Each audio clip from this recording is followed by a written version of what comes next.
ఇమాన్యుయల్ వచ్చేసి తనుజాని నామినేట్ చేశాడు. ఇమాన్యుయల్ పాయింట్స్ ఏంటంటే, లాస్ట్ వీక్ క్యాప్టెన్సీ కంటెండర్గా ఎవరు నుంచాలి ఎవరు నుంచొద్దు హౌస్ మేట్స్ అందరూ ఓట్స్ వేయండి అన్నప్పుడు దివ్య తనుజాని తీసేయాలి క్యాప్టెన్సీ కంటెండర్లో నుంచి అని చెప్పింది. ఇమాన్యుయల్ కూడా తనుజాని తీసేయాలని చెప్పాడు.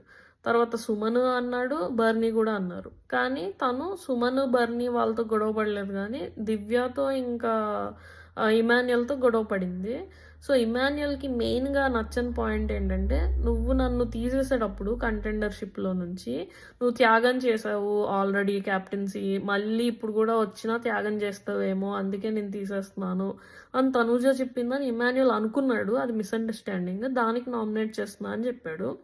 అది క్లారిఫై చేసింది తనూజ పాయింట్ ఏంటంటే, నువ్వు ఆల్రెడీ క్యాప్టెన్ అయ్యావు ఫస్టే, దాన్ని నువ్వు త్యాగం చేసావు సంజన కోసం, తర్వాత మళ్ళీ 2 times క్యాప్టెన్ అయ్యావు, నీకు కూడా 2 times ఇమ్యూనిటీ వచ్చింది, నాకు కూడా 2 times ఇమ్యూనిటీ వచ్చింది అని చెప్పే కదా నువ్వు నన్ను నామినేట్ చేస్తున్నావు. సో నేను కూడా అదే పాయింట్ మీద నేను క్యాప్టెన్సీ కంటెండర్షిప్లో నుంచి తీసేస్తున్నాను అని చెప్పింది తప్పితే, నువ్వు అప్పుడు త్యాగం చేసావు మళ్ళీ ఇప్పుడు కూడా త్యాగం చేస్తావు అందుకనే అని చెప్పలేదు.